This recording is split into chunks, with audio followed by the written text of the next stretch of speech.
A tarde caía pesada sobre a minha modesta sala de estar, densa com uma tensão que quase se podia tocar. O ar, normalmente preenchido pelo cheiro de bolo de fubá e pelo som suave da televisão, estava agora carregado de silêncio e palavras não ditas. De um lado do sofá, eu, Sônia, sentindo o peso dos meus 68 anos em cada osso. Do outro, minha filha Cláudia e seu marido, Ricardo, recém-chegados de uma vida no exterior, exalando uma prosperidade que parecia não caber entre minhas paredes gastas. Entre nós, no centro de tudo, estava Sofia, minha neta, a menina que criei nos últimos 10 anos. Seus pais vieram buscá-la, com a desculpa de finalmente dar a ela a vida que merece. A frase ecoava em minha mente, um insulto velado a tudo que eu tinha oferecido. Eles falavam de um futuro brilhante, de escolas internacionais, de viagens e de um conforto material que eu jamais poderia proporcionar. Cada palavra era uma faca afiada,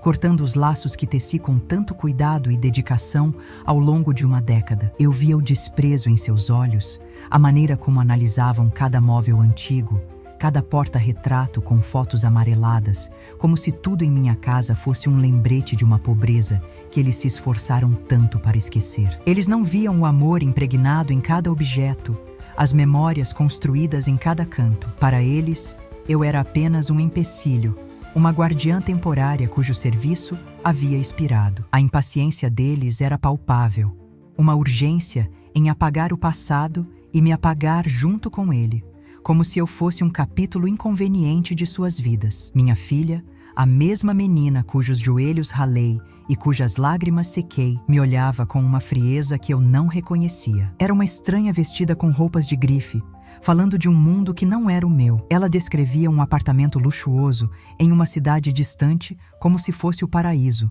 e minha casa, o lugar onde ela mesma cresceu, como um purgatório do qual sua filha precisava ser resgatada. Ricardo, o genro que eu acolhi como um filho, apoiava cada palavra dela com um aceno de cabeça, seu relógio caro brilhando sob a luz fraca da sala, um símbolo gritante do abismo que agora nos separava. Eles falavam sobre Sofia, mas não para Sofia. A menina era um objeto de disputa, um troféu a ser conquistado para completar o quadro de sua família perfeita. Foi então, no auge daquela humilhação silenciosa, que Sofia, com uma calma que desmentia seus 16 anos, ergueu o olhar. Seus olhos, que tantas vezes vi brilharem com alegria infantil, agora possuíam uma firmeza adulta. Ela olhou primeiro para a mãe, depois para o pai, e a sala inteira pareceu prender a respiração, esperando seu veredito. Eu mesma senti meu coração parar, um medo gelado percorrendo minha espinha. O medo de que o brilho do ouro,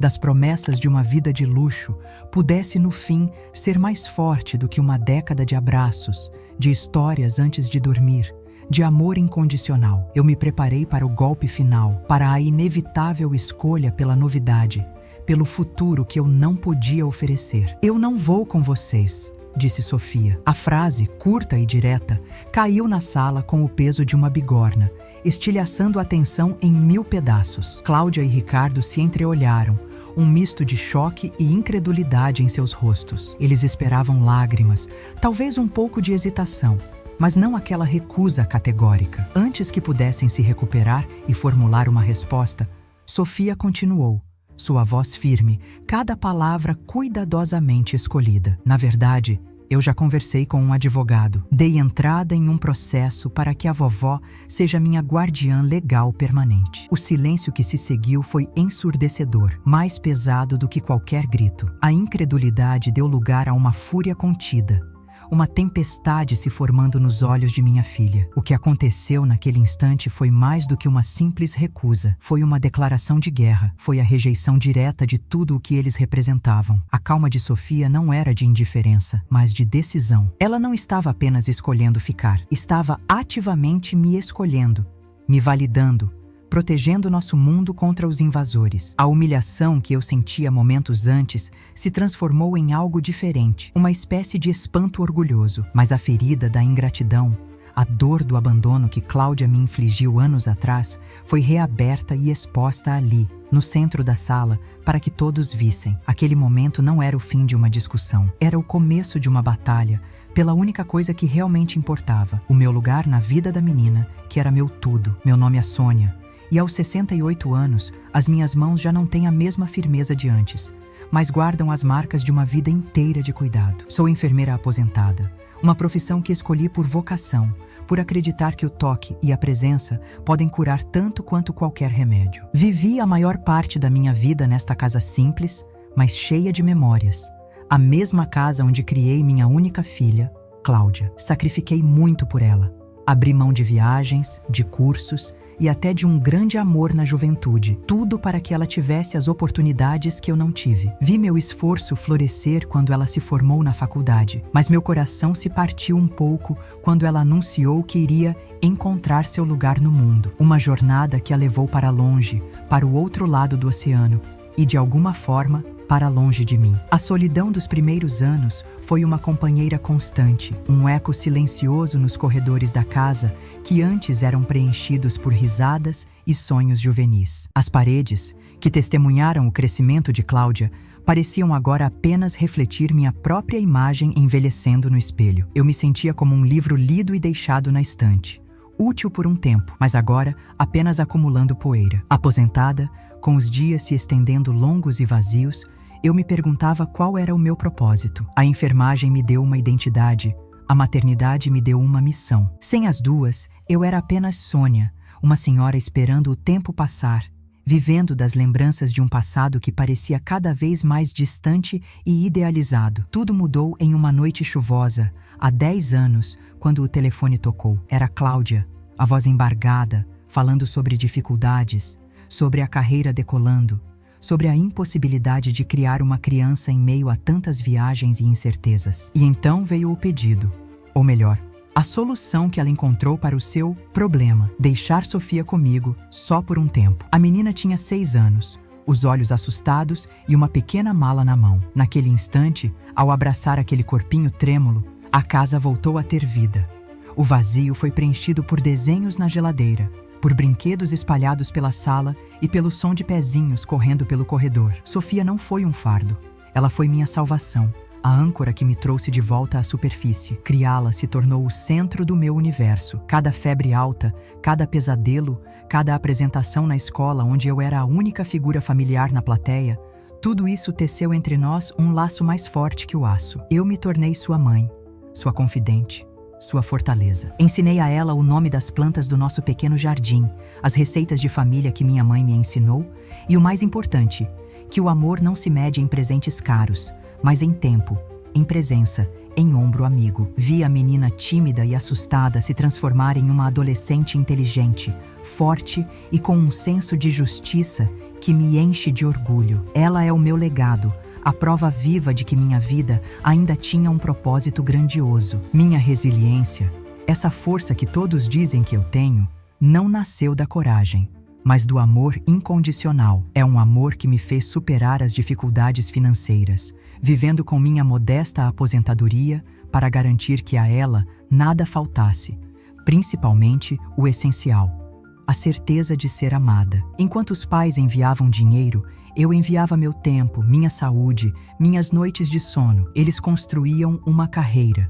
Eu construía um ser humano. E agora, eles retornam, não para agradecer, mas para reivindicar o produto final, como se tivessem encomendado um item de luxo que finalmente ficou pronto para ser exibido em sua nova vida. A dor que sinto agora é a da invisibilidade, é a sensação de ser apagada da história da minha própria neta. Eles olham para mim e veem uma velha, uma cuidadora cujo contrato terminou. Não enxergam a mulher que ensinou Sofia a ler, que aplaudiu seus primeiros passos de balé, que segurou sua mão no primeiro dia de aula. O contraste é uma ferida aberta e dolorosa. A mulher que foi o alicerce desta família hoje é tratada como um obstáculo, um empecilho para a felicidade que eles, e somente eles, acreditam poder oferecer. Meu maior medo é que, diante de um juiz, meu amor e meu sacrifício pesem menos do que a conta bancária deles. É uma batalha desigual, eu sei. De um lado, o poder do dinheiro,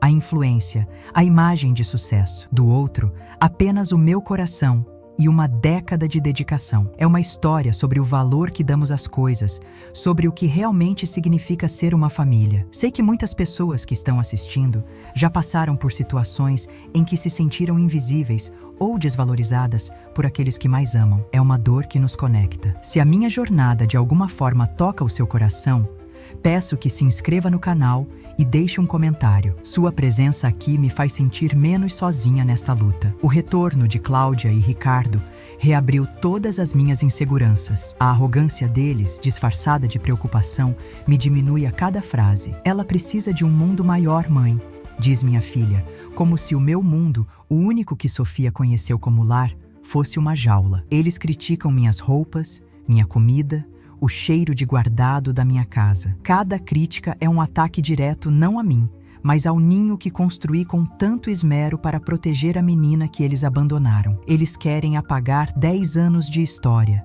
10 anos de memórias, 10 anos de vida real. E no centro de tudo está o olhar de Sofia, um olhar que carrega a sabedoria de quem foi forçada a amadurecer cedo demais. Ela vê através das promessas vazias, da superficialidade dos pais que mal a conhecem. Mas o medo ainda me assombra. O medo de que a pressão, a manipulação e o brilho de uma vida fácil possam, eventualmente, corroer a lealdade que ela sente por mim. Essa é a minha luta diária.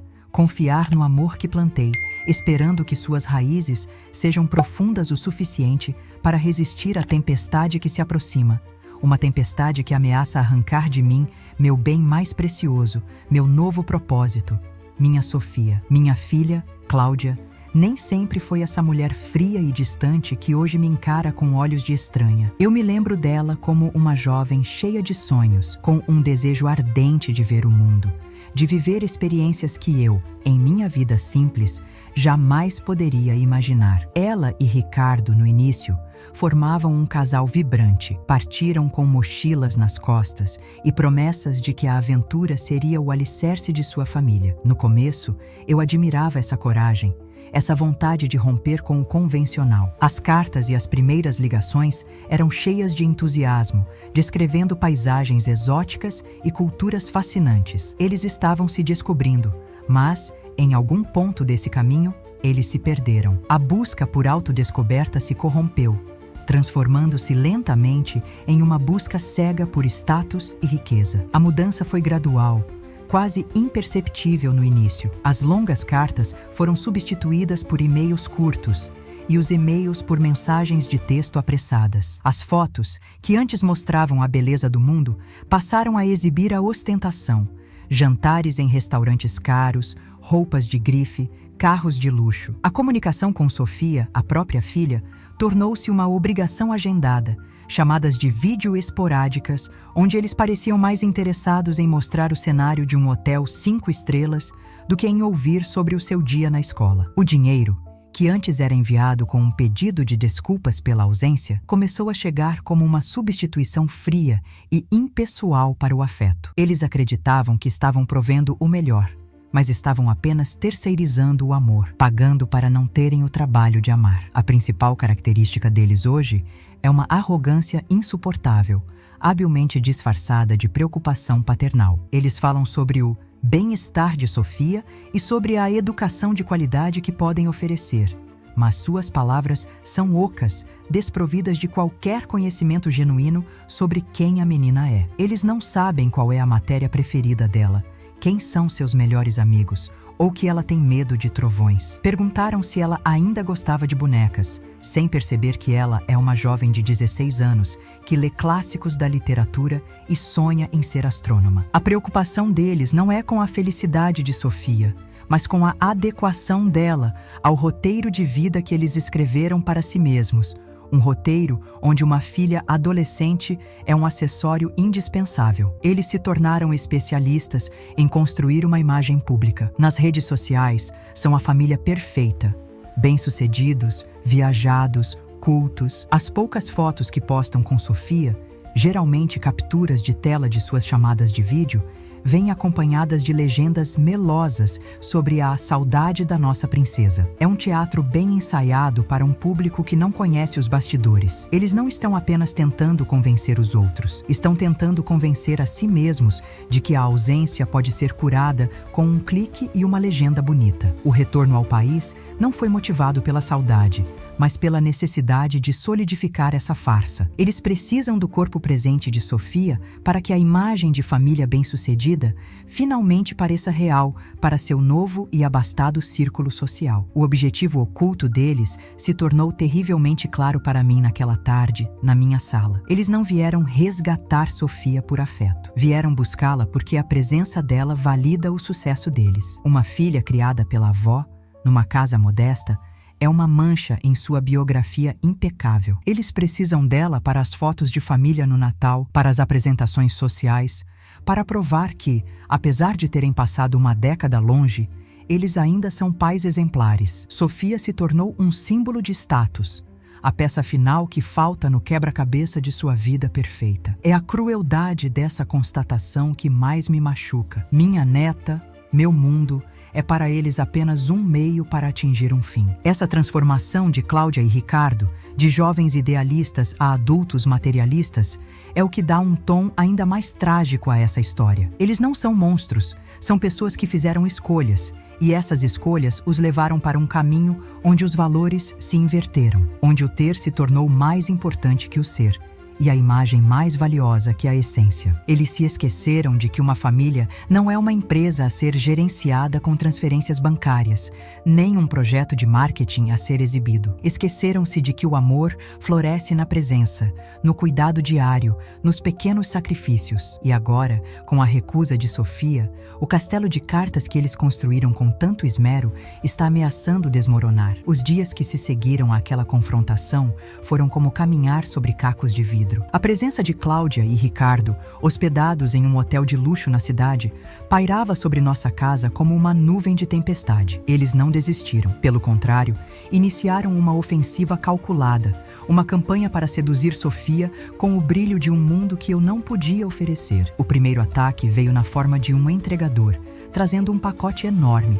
Dentro, um laptop de última geração e um celular que custava mais do que eu recebia em 3 meses de aposentadoria. Sofia agradeceu com uma educação fria, mas vi em seus olhos que o gesto não a tocou. Ela passou a tarde me ajudando a replantar as petúnias no jardim, as mãos sujas de terra, mais conectada àquela vida simples do que a qualquer tela brilhante. Lembro-me das noites em que Sofia era pequena e acordava chorando por causa de pesadelos. Eu corria para o seu quarto, o coração apertado, e a embalava em meus braços até que o sono a vencesse novamente. Cantarolava canções de ninar antigas, as mesmas que minha mãe cantava para mim, sentindo sua respiração se acalmar contra o meu peito. Onde estava Cláudia nessas noites? Provavelmente em algum jantar de negócios em Dubai ou em uma festa glamourosa em Paris. O dinheiro que ela enviava não podia comprar o calor do meu abraço, não podia enxugar as lágrimas ou sussurrar palavras de conforto no escuro. E agora, ela e o marido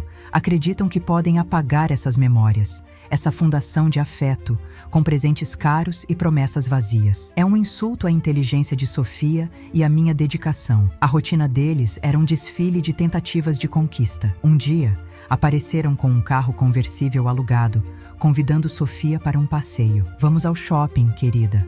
Compramos o que você quiser", disse Cláudia, com um sorriso que não alcançava os olhos.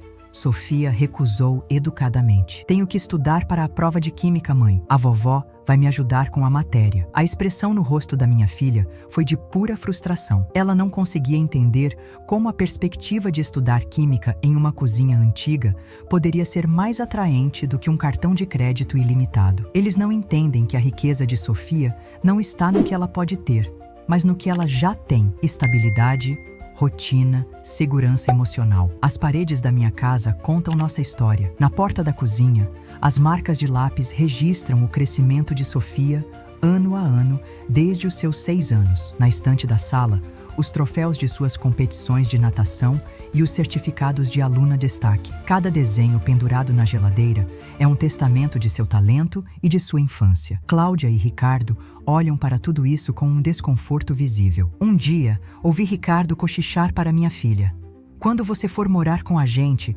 vamos decorar seu quarto com pôsteres de verdade, não com esses rabiscos. Ele não percebeu que, com aquela frase, não estava apenas criticando a decoração, estava invalidando a história de sua própria filha, tratando suas memórias como algo a ser descartado e substituído. Lembro-me de uma festa de Dia das Mães na escola de Sofia, quando ela tinha 8 anos. Todas as crianças prepararam apresentações para suas mães. Sofia cantou uma canção, os olhos fixos em mim, na primeira fila, segurando um cartaz que ela mesma fez, onde estava escrito: "Para a minha mãe, vó, meu tudo". Naquele dia, eu chorei de um orgulho tão grande que mal cabia no peito. Eu era a única avó ali, representando uma mãe ausente. Assumi aquele papel com todo o meu coração. E hoje, a mãe biológica quer reivindicar um título que ela nunca se esforçou para merecer. Ela quer os aplausos sem ter participado do ensaio, quer a colheita sem nunca ter semeado a terra. A tensão escalou quando eles começaram a criticar abertamente meu estilo de vida na minha frente. "Mãe, como você consegue viver nesse marasmo? O mundo está acontecendo lá fora e você está parada no tempo", Cláudia disse um dia, com um tom de piedade. Ela apontou para o meu telefone antigo, para a minha televisão de tubo, para os meus móveis que ela chamou de relíquias de museu. Cada palavra era uma tentativa de me diminuir, de me fazer parecer inadequada, incapaz de oferecer um futuro para Sofia. O que ela chama de marasmo, eu chamo de paz. O que ela chama de parado no tempo, eu chamo de lar. Um lugar seguro e constante, um refúgio contra a superficialidade do mundo que ela tanto valoriza. A cozinha sempre foi o coração da nossa casa. O cheiro de alho dourando no azeite, o som da massa de bolo batendo na tigela. É nesse espaço que as conversas mais importantes acontecem. Numa tarde, enquanto preparávamos nosso bolo de fubá preferido, Sofia desabafou: "Vó, eles não me escutam. Eles fazem perguntas, mas não esperam a resposta. Falam sobre o que eles acham que eu quero, mas nunca perguntaram o que eu realmente sinto." A simplicidade daquela observação revelava a profundidade do abismo entre ela e os pais. Eles não estavam interessados em conhecê-la, mas em moldá-la à imagem e semelhança de seus próprios desejos e ambições sociais. O contraste entre o passado e o presente me assombra. Lembro-me de ter vendido minhas poucas joias de família para pagar um tratamento dentário caro para Sofia, quando ela quebrou os dentes da frente em um acidente de bicicleta. Não pensei 2 vezes. Cláudia e Ricardo, na época, mandaram um e-mail dizendo: "Que pena", e transferiram um dinheiro que não cobria nem metade dos custos. Foi um sacrifício silencioso, um de muitos. Hoje, eles me oferecem dinheiro para compensar pelos anos de trabalho, como se o amor pudesse ser quitado, como se a minha dedicação tivesse um preço. Eles tentam transformar o sagrado em transação, e isso me revira o estômago. As tentativas de sedução continuaram, cada vez mais desesperadas. Roupas de grife que não faziam o estilo de Sofia, ingressos para shows de artistas que ela nem sequer ouvia, a promessa de um intercâmbio em Londres. Cada presente era um erro de cálculo, um lembrete gritante de que eram estranhos tentando comprar o afeto que não souberam cultivar. A cada recusa de Sofia, a frustração deles aumentava e a paciência, que já era pouca, se esvaía. A máscara da preocupação paternal começava a rachar, revelando a arrogância e o autoritarismo que havia por baixo. Eles não estavam acostumados a ouvir um não, especialmente vindo da própria filha. Houve um dia particularmente doloroso. Cláudia trouxe álbuns de fotos de suas viagens pelo mundo. "Olha, filha, tudo isso que você perdeu, praias paradisíacas, cidades incríveis. Com a sua avó, você só conhece o quintal de casa." Ela folheava as páginas, mostrando um mundo de luxo e aventura. Sofia olhou as fotos em silêncio por um tempo e depois disse, com uma serenidade cortante: "Nessas fotos eu vejo lugares bonitos, mãe, mas em nenhuma delas eu vejo um lar." A resposta de Sofia foi um golpe direto, e pela primeira vez vi uma expressão de genuína dor no rosto de Cláudia. A dor de quem percebe, talvez tarde demais, o preço de suas escolhas. O portão rangendo ao fim da tarde sempre foi para mim um som de conforto. O anúncio de que Sofia estava chegando da escola, de que nosso pequeno mundo estava completo e seguro novamente. Desde que Cláudia e Ricardo chegaram, esse mesmo som me causa um arrepio de ansiedade. O rangido agora pode anunciar a chegada deles, com suas propostas indecentes e sua energia disruptiva. Eles contaminaram meu santuário com a sua insatisfação, com a sua incapacidade de aceitar que a felicidade da filha deles floresceu longe, em um solo que eles consideram infértil. A batalha não era mais silenciosa. As armas eram palavras, gestos e, acima de tudo, a lealdade de uma neta. Eles começaram a usar o futuro como uma arma de chantagem emocional. Se você ficar aqui, Sofia, que futuro terá? Vai acabar como a sua avó, presa a essa vidinha. A crueldade da frase me atingiu em cheio. Ser como eu, para eles, era uma sentença, um fracasso. Eles não veem a riqueza da minha vida, as amizades que cultivei, a paz de espírito que encontrei na simplicidade. Eles só enxergam a ausência de dinheiro e de status. Mal sabem eles que eu consideraria um privilégio, uma honra, se Sofia se tornasse uma mulher como eu, forte, independente e, acima de tudo, capaz de reconhecer o que realmente importa na vida. A injustiça da situação me consumia em pensamentos noturnos. Eu dediquei a melhor parte da minha velhice a esta menina. Renunciei a um descanso merecido, usei minhas economias, adaptei minha vida inteira para ser a mãe que ela não tinha. Fiz tudo por amor, um amor puro e sem expectativas. E a recompensa é ser tratada como uma usurpadora, uma sequestradora de afeto. Eles, os pais ausentes, se colocam na posição de vítimas, de salvadores, enquanto eu, a única presença constante em toda a vida de Sofia, sou relegada ao papel de vilã que a impede de alcançar um futuro brilhante. A lógica deles é perversa. Em meio a essa guerra fria, Sofia se tornou meu porto seguro. Era ela quem, ao final de um dia tenso, me abraçava e dizia: "Vai ficar tudo bem, vó.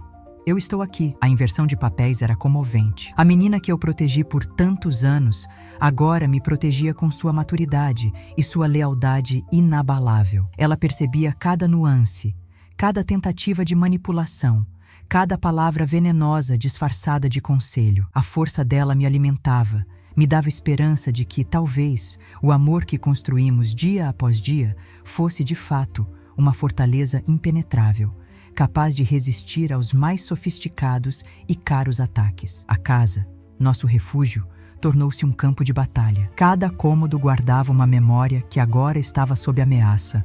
A sala de estar, palco da declaração de guerra de Sofia. A cozinha, nosso centro de confidências. O jardim, nosso projeto de vida. Cláudia e Ricardo queriam não apenas levar Sofia, mas também destruir o significado de tudo aquilo, provar que nada daquilo importava. A luta deles não era por Sofia, era contra mim, contra o meu legado, contra a prova viva de que eles falharam no papel mais fundamental de todos, o de serem pais. E a cada dia que passava, a certeza dessa verdade tornava o conflito mais intenso e a reconciliação impossível. A calmaria antes da tempestade é sempre a mais assustadora. Depois de dias de confrontos velados e tentativas fracassadas de sedução, um silêncio estranho se instalou. Cláudia e Ricardo pararam com as visitas diárias. Não havia mais presentes na nossa porta, nem convites para passeios luxuosos. Esse silêncio era mais perturbador do que a guerra aberta. Era um silêncio que indicava uma mudança de estratégia, um recuo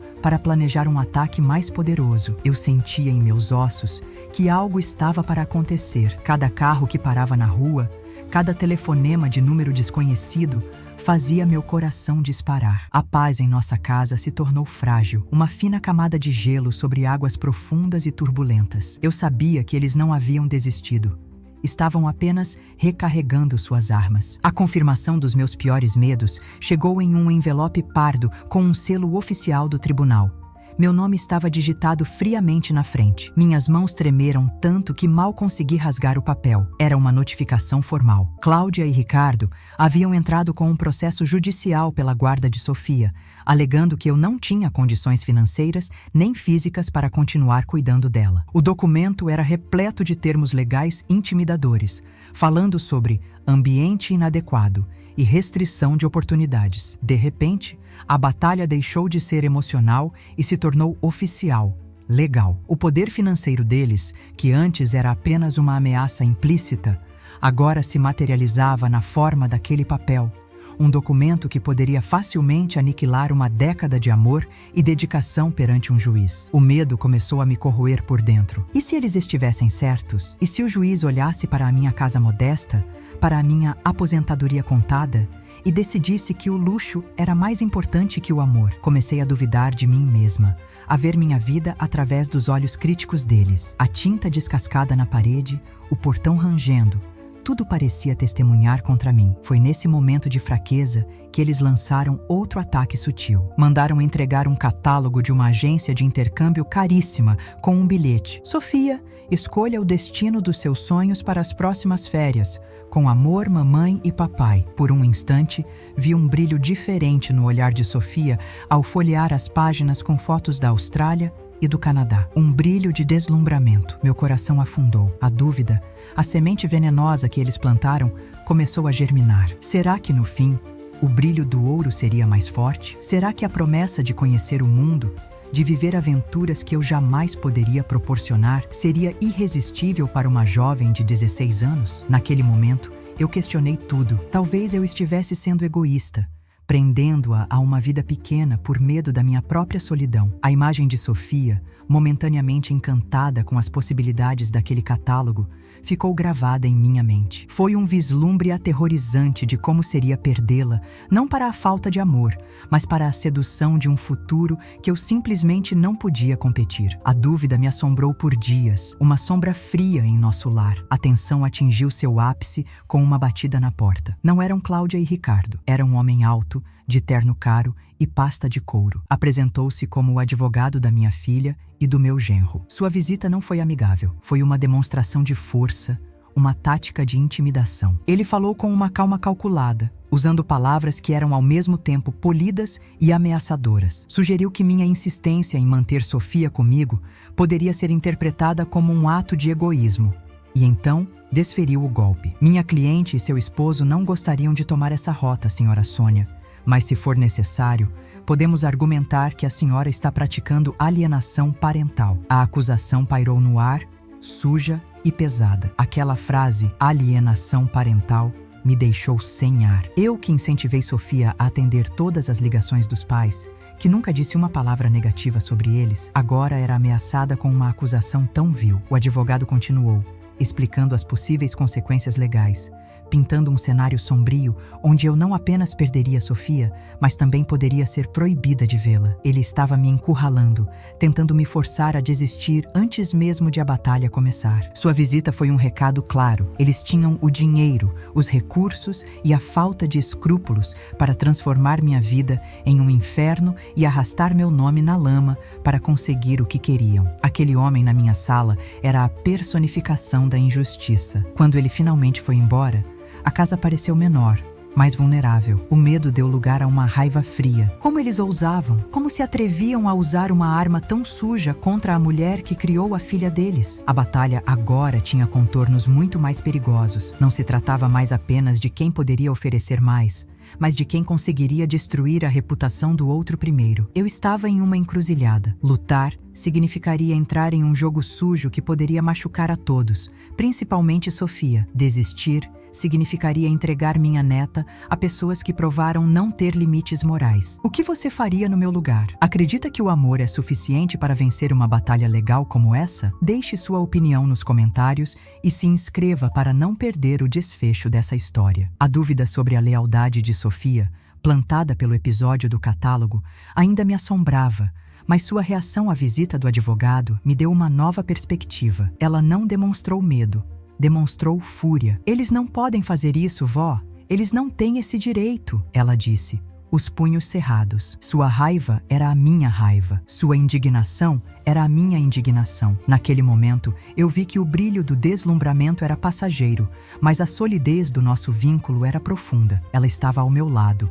não como uma vítima a ser disputada, mas como uma aliada, pronta para lutar. A certeza de que estávamos juntas, acontecesse o que acontecesse, me deu a força que eu precisava para enfrentar o que estava por vir. O suspense agora era quase insuportável. A notificação judicial estava sobre a mesa, um lembrete constante da batalha iminente. A ameaça do advogado ecoava em minha mente, e a postura de Cláudia e Ricardo, agora silenciosa e distante, indicava que o próximo movimento deles seria decisivo. A questão não era mais se eles iriam agir, mas quando e como. Eu me sentia como alguém parada no trilho do trem, vendo a luz se aproximar, sem saber se teria forças para sair do caminho a tempo. Algo grande estava prestes a acontecer, um confronto final que selaria nosso destino para sempre. E eu só podia rezar para que o amor que nos unia fosse um escudo forte o suficiente para nos proteger. A noite anterior à primeira audiência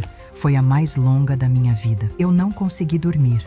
Caminhando de um lado para o outro na sala escura, a notificação judicial parecendo queimar sobre a mesa. O medo era um nó apertado em meu estômago. Imaginei um juiz de rosto severo, um advogado implacável expondo minhas fragilidades, minha falta de recursos.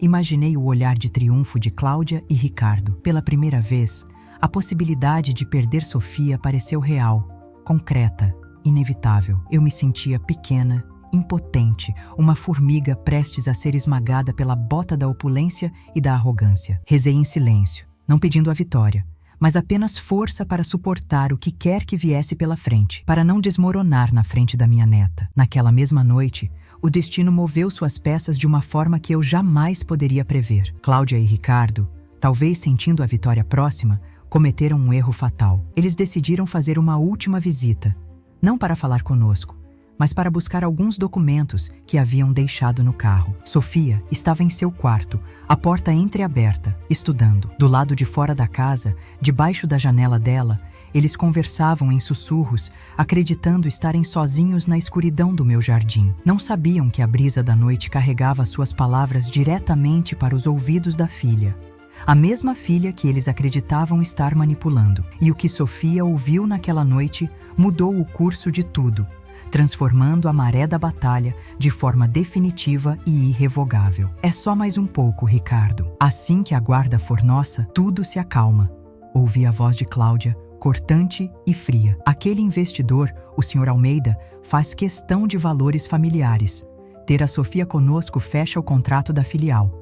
É a imagem perfeita que precisamos projetar agora. A resposta de Ricardo foi ainda mais reveladora. E ainda tem o fundo fiduciário do seu avô. A cláusula diz que a herança só é liberada quando tivermos a custódia legal de um filho. Estamos falando de muito dinheiro, Cláudia. A menina é a nossa chave. As palavras caíram como pedras, cruas, despidas de qualquer afeto. Não era sobre amor, preocupação ou bem-estar. Era sobre um contrato.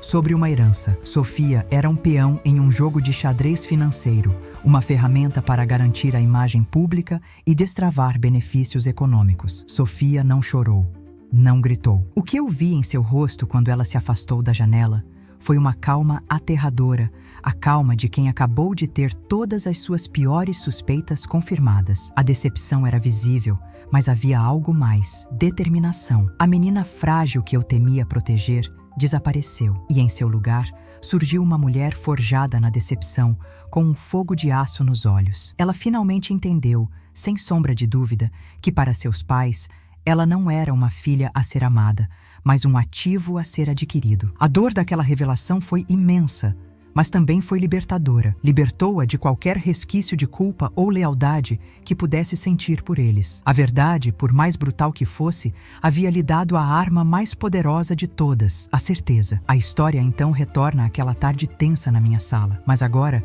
tudo é visto sob uma nova luz. A recusa de Sofia, que para mim pareceu um ato de coragem impulsiva, era, na verdade, um movimento friamente calculado. Quando ela disse: "Eu já dei entrada em um processo para que a vovó seja minha guardiã legal", ela não estava blefando. A grande e inesperada virada da nossa história é que Sofia não era uma espectadora passiva dessa guerra.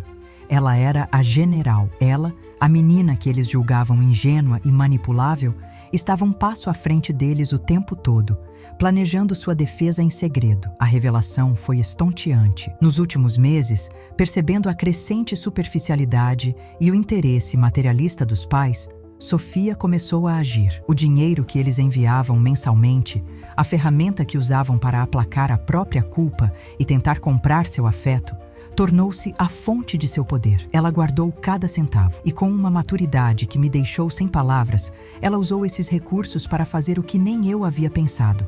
Contratou, em segredo, seu próprio advogado de família. Uma profissional renomada, conhecida por lidar com casos complexos envolvendo o bem-estar de adolescentes. Sofia usou a arma deles, o dinheiro, como um escudo para proteger seu verdadeiro lar. Ela transformou o poder deles em sua armadura. O advogado que a orientou era dela, não meu.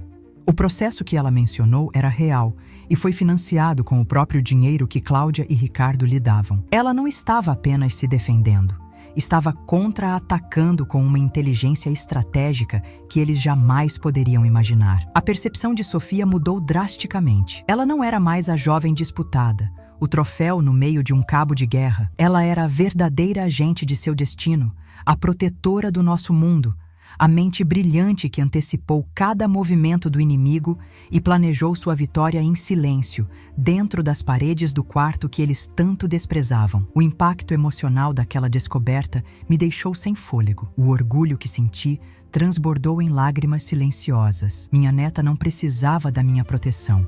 Nós estávamos nos protegendo mutuamente. A força dela era o meu escudo, e o meu amor era o seu porto seguro. A recusa de Sofia em ir com os pais, antes um ato de rebeldia, agora se revelava como a execução de um plano perfeito. Diante da revelação de que Sofia tinha seu próprio advogado e da gravação da conversa comprometedora que ela fez naquela noite, Cláudia e Ricardo ficaram sem chão. A arrogância se desfez, dando lugar a uma humilhação profunda e visível. Eles não foram derrotados por mim, uma senhora idosa. Foram derrotados pela inteligência e integridade da filha que eles subestimaram. Sem ter como argumentar, desmascarados em suas verdadeiras intenções, eles partiram. Não houve um adeus caloroso, apenas as costas de duas pessoas derrotadas se afastando da minha porta. O carro de luxo arrancou, levando embora a ganância, a falsidade e a tempestade que eles trouxeram para nossas vidas. Quando a porta se fechou, um silêncio profundo preencheu a sala. Mas não era um silêncio de tensão,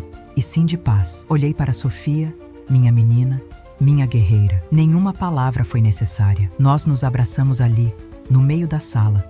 Um abraço longo, silencioso e poderoso. Era o abraço da vitória, da lealdade e do amor incondicional que provou ser, no fim, a única riqueza que realmente importava. Nosso mundo estava seguro, protegido por nós duas. O silêncio que se instalou em nossa casa após a partida deles era diferente. Não era mais o silêncio tenso da espera ou o vazio da solidão, mas uma paz profunda e curativa, como a calma que se segue a uma longa febre. O ar parecia mais leve, e a luz do sol que entrava pela janela parecia mais quente e acolhedora. Naquele abraço com Sofia, senti o peso de uma década de incertezas e medos se dissipar dos meus ombros. O amor, que eu temia ser frágil e insuficiente, provou ser a nossa mais forte armadura. A verdadeira vitória não foi apenas manter Sofia ao meu lado, mas a reafirmação de que o que construímos juntas, dia após dia, com ingredientes simples como tempo,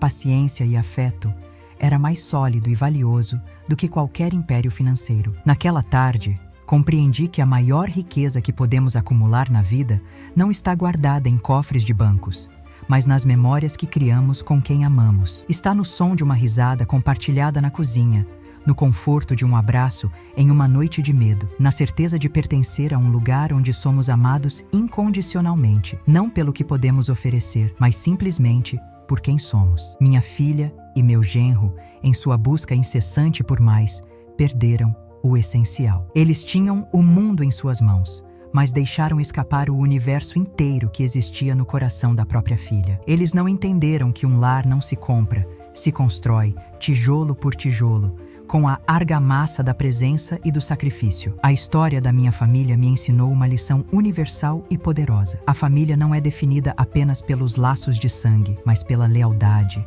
pelo cuidado diário e pelo refúgio que oferecemos uns aos outros. Eu não dei a luz a Sofia, mas ajudei a dar luz à sua alma, a nutrir seu espírito e a moldar seu caráter. Fui a mãe que a vida lhe deu e ela, a filha que a vida me devolveu. Essa conexão, forjada na rotina, nas dificuldades e nas alegrias cotidianas, provou ser mais indestrutível do que qualquer documento ou herança. A verdadeira paternidade e maternidade são verbos, não substantivos. São ações contínuas de amor, e não um título a ser reivindicado quando for conveniente. Olhando para trás, não sinto raiva de Cláudia e Ricardo, mas uma profunda compaixão. Eles são prisioneiros de uma vida de aparências, condenados a buscar validação em coisas externas, sempre correndo atrás de um horizonte de satisfação que nunca alcançarão. A maior punição deles não foi a derrota em um tribunal ou a humilhação pública.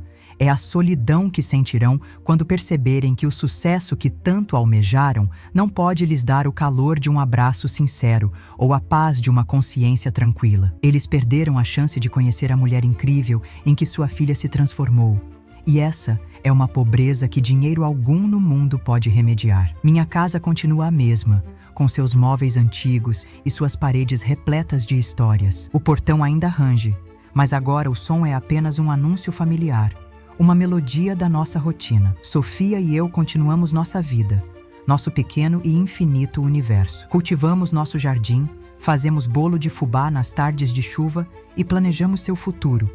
Um futuro que ela escolherá por seus próprios méritos e sonhos, não por pressão ou ganância. A dignidade não está na riqueza que se ostenta, mas na integridade com que se vive. E nós, em nossa simplicidade, somos as pessoas mais ricas que conheço, pois temos uma a outra, e isso basta. O amor verdadeiro, no fim das contas, é a única coisa que não se desvaloriza com o tempo. Pelo contrário, ele cria raízes, floresce e se torna um legado. É a presença que conforta, o sacrifício que fortalece e a lealdade que define quem somos. É o maior investimento que podemos fazer, com retornos que não podem ser medidos em cifras, mas na paz de espírito e na certeza de que nossa vida teve um propósito, de que deixamos uma marca de afeto no coração de alguém. E essa é a única herança que realmente importa deixar para trás. A prova de que amamos e fomos amados incondicionalmente.